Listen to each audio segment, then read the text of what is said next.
Saludos desde Caracas, República Bolivariana de Venezuela, territorio libre de analfabetismo, a los libreros mediáticos que sintonizan La Librería Mediática, un programa en el que los libros y la televisión tienen mucho que ver, un programa en el que los lectores de todas las edades son protagonistas.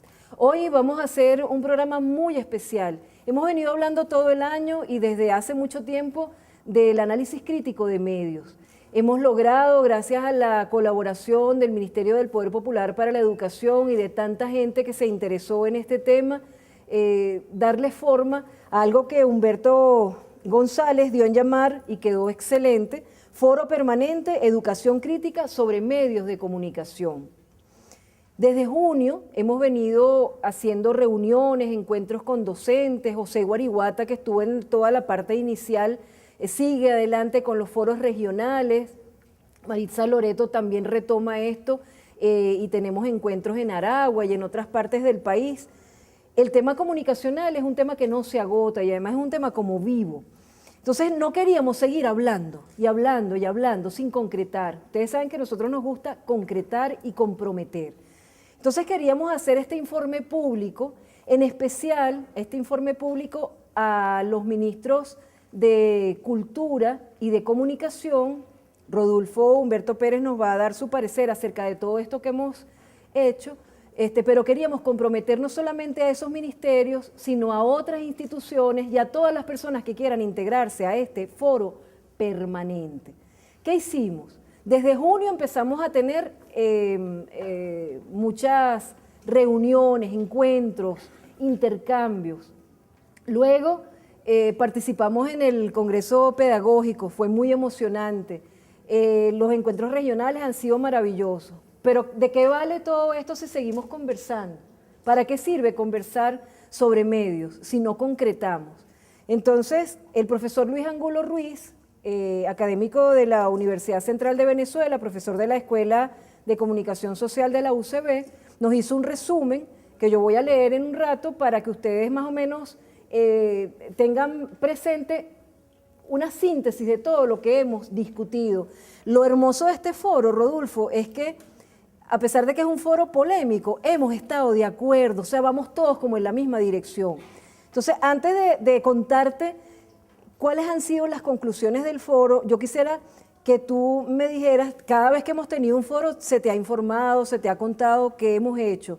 ¿Qué significado tiene para ti esta organización, que además ha sido toda con un voluntariado muy hermoso, con una solicitud a los investigadores de Senamec que produzcan, que es el objetivo de esto, bien sea unos cuadernos pedagógicos o unos libros de colección bicentenaria que sean digitales porque tienen que ser cambiantes para el próximo año escolar? ¿Qué impresión te ha dado todo esto, Rodolfo? Bueno, primero que nada, buenos días a todos y todas. Gracias por estar aquí y gracias por invitarme a este programa que, bueno, me parece siempre tan interesante y algunas veces no tengo tiempo para verlo y pues bueno. Yo te lo mando. Tú me lo mandas y yo estoy pendiente por YouTube, por las redes sociales, pues, de verlo. Para nosotros en el Ministerio de Educación, más que para mí, yo creo que para todos nosotros y nosotras en el Ministerio de Educación, para los docentes, el magisterio venezolano, para los estudiantes, para el movimiento bolivariano de familias, para las fuerzas que se mueven en la educación. A partir del año 2014 comienza una coyuntura específica para el ámbito educativo en Venezuela. El presidente Nicolás Maduro nos pidió que hiciésemos una consulta nacional a todo el país, una consulta a todo el país acerca de su parecer, sus impresiones, acerca del tema de la calidad de la educación. Y esa consulta es para nosotros un hito muy importante, un referente muy importante, porque en ese momento, a 15 años del proceso revolucionario, en donde podemos mostrarle al mundo importantes logros, importantes victorias. A mí me gusta hablar en realidad más que de logros y de éxitos, me gusta hablar de victorias. Porque la victoria tiene un sentido semántico, tiene un sentido histórico, un sentido social y un sentido político que vincula a lucha. el éxito puede ser incluso un tema más bien individual. Sí, más bien personal. Individual, personal. La lucha tiene que ver con esfuerzos colectivos, esfuerzos históricos, esfuerzos sociales. Y creo que lo que hemos tenido, y lo que teníamos en ese momento, en el año 2014, eran grandes victorias, producto de dos elementos fundamentales. En primer lugar, la voluntad del pueblo de Venezuela de vivir en paz y en democracia. Ese es el primer elemento. Y en segundo lugar, la dirección que le dio el comandante Hugo Chávez a esa voluntad del pueblo de Venezuela. Con su liderazgo, con su comprensión, con la comprensión de lo que significan todas las luchas que hemos librado históricamente como pueblo y cómo esas luchas hay que articularlas y orientarlas con un liderazgo que sea consecuente con las luchas y con la voluntad del pueblo de hacer los sacrificios que sean necesarios para coronar con victorias. Por eso el liderazgo del presidente Chávez es lo que es, no solamente para nosotros en Venezuela, para América Latina y para el mundo. El plan de la patria, escrito por el comandante Hugo Chávez. Y además, el aporte extraordinario, ejemplar y ejemplarizante de nuestro presidente Nicolás Maduro, que en las más difíciles circunstancias pudo ponerse a la altura de las exigencias históricas y darle continuidad. Nosotros en el año 2014, en el año escolar 2014-2015, hicimos esa consulta y de lo que salió de la consulta es que la educación constituye un elemento de orgullo para todos los venezolanos y las venezolanas. Es decir, nosotros hemos conseguido construir en estos años un sistema educativo que tiene su característica, su elemento esencial, es la inclusión. Y eso constituye el principal elemento por el cual todos nosotros y nosotras nos sentimos orgullosos. Estoy hablando de los venezolanos de bien, los venezolanos que queremos vivir en paz y que queremos vivir en democracia, los venezolanos que queremos vivir en un país soberano. Pero además estoy hablando incluso de sectores y segmentos sociales que no comparten estos objetivos con nosotros. Es de tanta trascendencia lo que hemos hecho en Venezuela en educación, que incluso esos sectores no tienen otra alternativa sino reconocer las victorias que hemos tenido en educación. Tenemos un sistema educativo inclusivo y ese es su principal criterio de calidad, porque los criterios de calidad que tenemos en Venezuela tienen una pertinencia histórica, se corresponden con la situación específica por la cual ha venido desarrollándose el desenvolvimiento de nuestra sociedad y el desarrollo de nuestro pueblo. Nosotros venimos de una situación en la década de los 80 y los 90, en la cual había un proceso sostenido de deterioro de la educación pública. Todos los esfuerzos fueron orientados a que la inversión mermara, eso no solamente en educación, sino también lamentablemente en salud. Merman la inversión en el sector educativo público oficial y toda la orientación de cómo se prepara el profesional de la educación está orientado para que su desarrollo profesional se desarrolle en condiciones en las cuales tiene un patrono,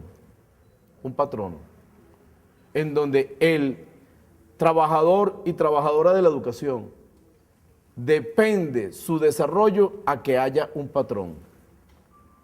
Nos portamos bien en una institución privada y en la institución pública, entonces tenemos otro tipo de desarrollo profesional. Porque la orientación que se nos dio integralmente desde el punto de vista de los elementos prácticos, de los elementos materiales y de los elementos conceptuales y culturales con los cuales se nos dieron las herramientas para comprender el mundo y para comprender la profesión, están orientadas para el desarrollo en condiciones de propiedad privada. De que somos trabajadores en donde nos vendemos y a cambio obtenemos un salario. Y si hay situaciones en donde no tenemos un comportamiento determinado, simple y llanamente somos despedidos.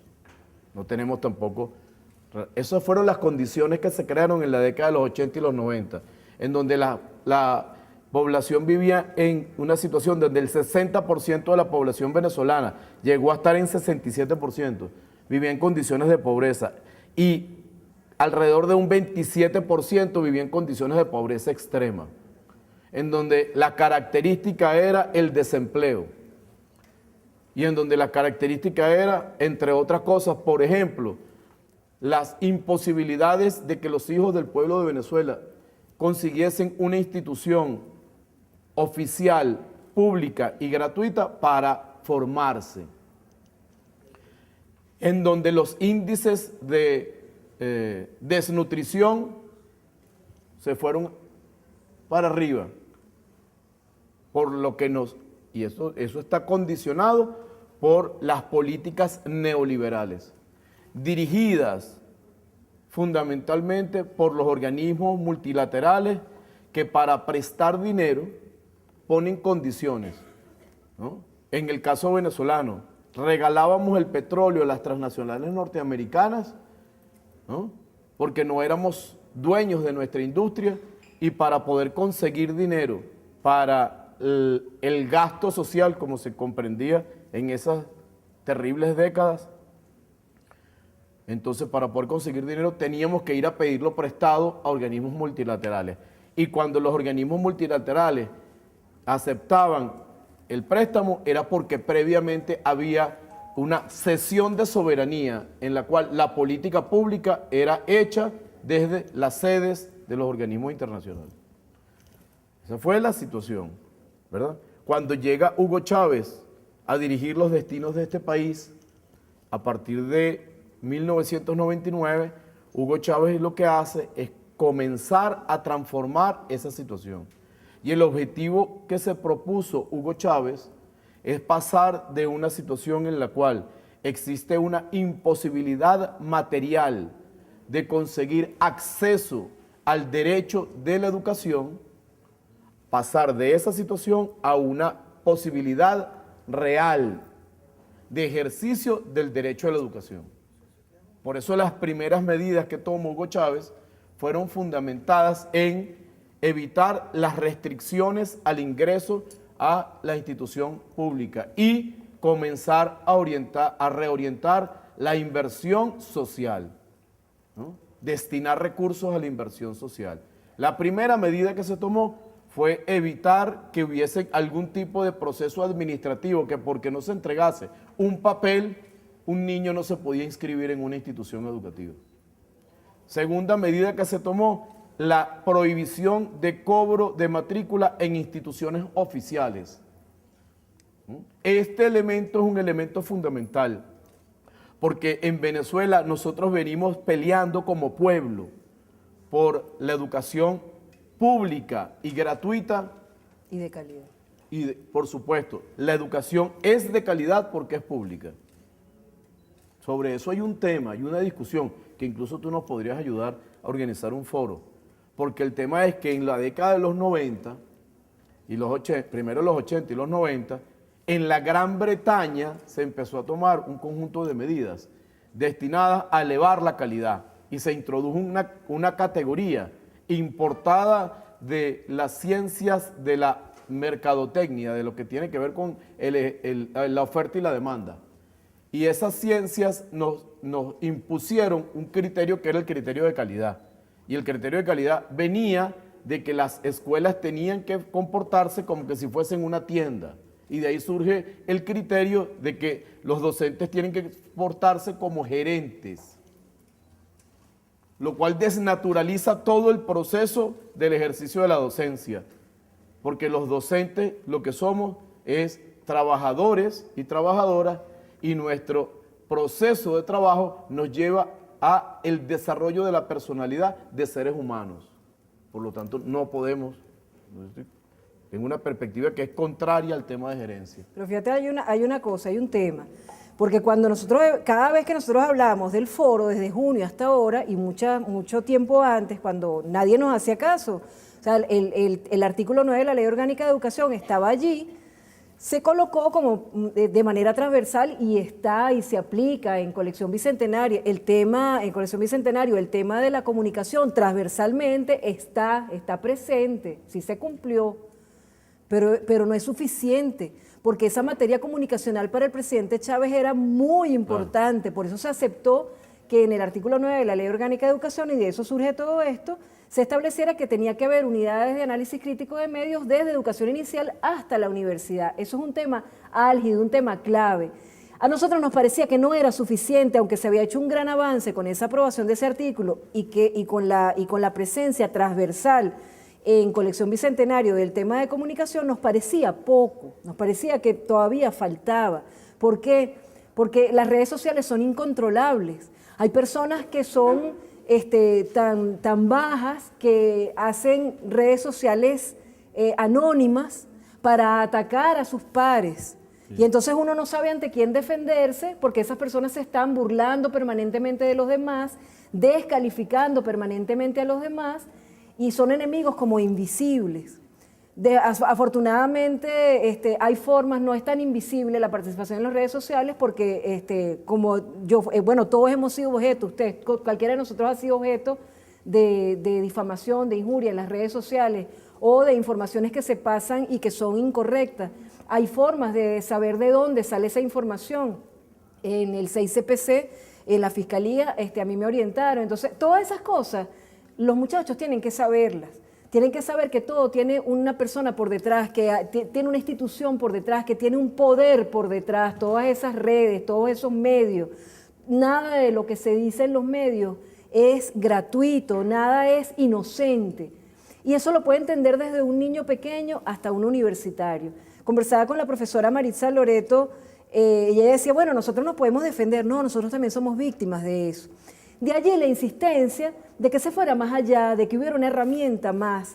Y la insistencia con José Guariguata, Rodulfo, fue al principio y fue siempre que no se destinara ni un medio del presupuesto a esto, que esto fuera un trabajo de voluntariado, que esto se armara, como es la petición que yo hago ahora, que esto se armara como una página que esté conectada a la página del Ministerio de Educación, que sea una página interactiva. Ya tenemos mucho material acumulado de todos los foros, muchos artículos. Ahora voy a leer un poquito de lo que el profesor Luis Angulo Ruiz me ha enviado. Les envía también saludos el ministro Freddy Ñáñez, que está en Carabobo entregando pensiones, el ministro Villegas, que está con el presidente Nicolás Maduro en el programa en Radio Miraflores, pero ellos están pendientes de este tema. Entonces, ¿de qué se trata? Ya tenemos mucha información. De lo que se trata, y es lo que yo quiero pedirte, Rodulfo, tú que has hecho esa síntesis de todo, cómo hemos llegado hasta ahora, cómo se ha tomado en cuenta la opinión de todos, cómo se ha preguntado a todos, que designaras un equipo de los investigadores que se destinara que se comprometiera a hacer esa página, que en marzo, por ejemplo, tuviéramos una reunión donde viéramos esa página interactiva en la que se va acumulando información para un folleto o un libro que fuera parte de Colección Bicentenario, que fuera destinado a niños hasta los 8 años, claro. Otro hasta los 13 años, otro de 13 en adelante y adultos, y que allí todo el mundo fuera participando, y que ya para julio del año 2017 tuviéramos ese material allí. Pero yo pido de verdad que esto sea producto de un voluntariado, porque nosotros estamos en un momento en que tenemos que rendir los presupuestos y que no podemos estar dedicando más y más dinero a eso. Entonces,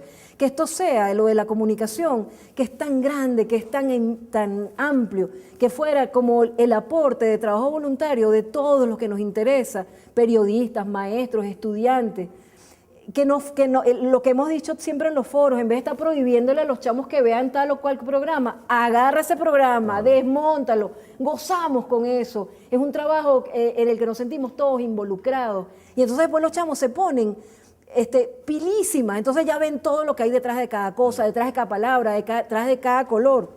Fíjate lo que dice el profesor Luis Angulo en su artículo. Él dice que tiene que ser una revolución de la conciencia. Él incluso proponía que el año 2017 se declarara el año de la comunicación. Que por eso era que yo insistía en que este es un informe que nosotros le presentamos a todos. Esencialmente al ministro de Comunicación y al ministro de Cultura, pero todos se deben sentir involucrados, porque él dice, y su reflexión es que en este momento en el que las fuerzas más reaccionarias y oscurantistas nacionales e internacionales están adelantando una guerra contra el proceso revolucionario, advierte él, pareciera una distracción peligrosa, una temeridad, reunirse para hablar sobre el carácter ideológico de los medios. Sin embargo, no se debe olvidar que aunque este tema no parezca urgente, sí es importante. Estamos en una guerra Ahora, mediática. Con el petitorio que tú me haces de concentrar la intervención en el tema, lo que quiero es ponerlo en contexto. Sí. Porque eso no cayó así como un paracaídas, eso fue producto de la necesidad de lo que estábamos viendo. Estamos, ¿cómo llegamos hacia el tema del Foro Permanente de Educación Crítica sobre Medios de Comunicación? Entonces, por eso, hemos tenido victorias, y esas victorias se han vinculado a un sistema educativo inclusivo. Sí. Y un sistema educativo inclusivo que nos pone como orgullosos del sistema, pero existe una paradoja. El sistema, todos nos sentimos orgullosos, pero también sentimos que faltan cosas. ¿Por qué faltan cosas? Entonces quiero hacer la aclaratoria. Porque lo que nos planteamos en un primer momento fue hacer un sistema inclusivo, que la gente pudiera estar dentro de la escuela, que no hubiese limitaciones a ejercer el derecho a la educación. Y en este momento, entonces nos estamos planteando, sin menoscabo de la inclusión, ahora la lucha es por la calidad. Entonces, ¿dónde está el referente? En la Consulta Nacional por la Calidad de la Educación. Que ahí aparecía el tema de comunicación, claro, y aparecía como una inquietud permanente. Claramente. El pueblo nos plantea en la Consulta Nacional por la Calidad de la Educación, bien, yo quiero seguir teniendo el sistema educativo que está caracterizado por la inclusión, un sistema educativo amplio, ¿verdad? Donde 1/3 de la población es estudiante y cerca de 500.000 personas son docentes. Es decir, comparativamente con nuestro territorio y nuestra población, nuestro sistema educativo quizás es el más grande de América Latina. Y el 80% es público, y además, no es poca cosa. Claro, ¿no? Y además existe una ampliación permanente. Ahorita estamos inaugurando 200 nuevas infraestructuras educativas en medio de una crisis, de una situación difícil desde el punto de vista financiero. Entonces, en el momento en que estamos construyendo una iniciativa para la calidad de la educación, surge la transformación curricular. Y la transformación curricular es un esfuerzo que viene siendo consultado con todos los sectores. Al contrario de cómo los procesos de cambio curricular que se hicieron anteriormente, que además estaban centrados en lo instrumental. ¿Cuál es el plan de estudio? Y el plan de estudio me lo hace una oficina del Ministerio de Educación. Y me lo hacen unos técnicos que me viene hecho el plan de estudio. Y la consulta que hicimos en el año 2014 y el esfuerzo que se hizo en el año escolar 2015-2016 fue, a partir de lo que se hizo en la consulta, sistematizar un planteamiento de transformación curricular que además se le presentó a todas las instituciones educativas de formación universitaria de profesionales de la educación, y todas estuvieron de acuerdo que tenía que desarrollarse un proceso de transformación, y se empezó a hacer desde 73 instituciones educativas de educación media en todo el país, diciéndole a la gente, esto es lo que tienes que hacer. No, diciéndole a la gente, ¿cómo lo vamos a hacer? Como lo hacemos pedagógicamente, como se hace en socialismo y como lo hacemos los chavistas y las chavistas, consultándole a la gente, con la gente y con un sentido de que la educación tiene que servir para formar conciencia ciudadana y que tiene que estar al servicio de la humanidad, no del capital, ni del lucro, ni de la ganancia. Si tú hicieras ahorita un corte y vieras hacia atrás, yo creo que tú puedes, yo siempre lo digo, yo me siento orgullosa de la gestión del Ministerio de Educación porque uno ve que se van poniendo metas, las van alcanzando. Y no se quedan Progresivamente, tranquilos. progresivamente. La vamos alcanzando, revisamos y Por eso seguimos voy avanzando. en esta exposición tratando de poner las cosas como en proceso y en contexto. Y cualquier persona que nos vea en cualquier parte del mundo, entre a la página www.me.gov.be.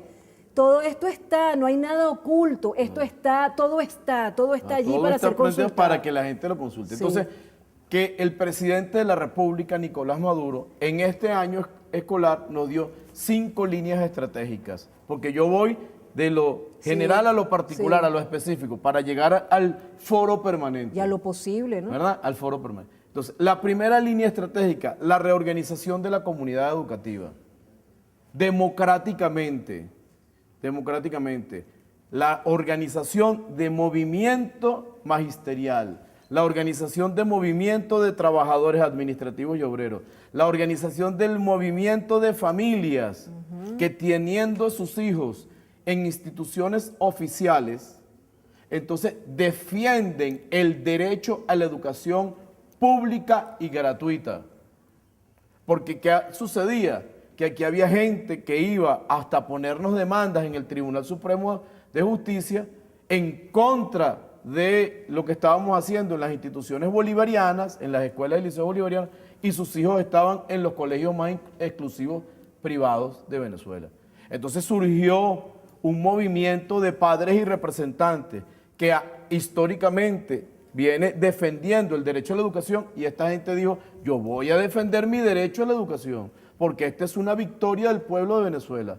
Así como el presidente Maduro, entonces dice, ¿quiénes deben defender a la gran misión Vivienda Venezuela? Pues los viviendos venezolanos, claro, los que tienen producto del esfuerzo de nuestro pueblo, de la organización de nuestro pueblo, del trabajo de nuestro pueblo y la decisión del comandante Hugo Chávez y del presidente Maduro, tienen su apartamento como un ejercicio del derecho a tener vivienda digna.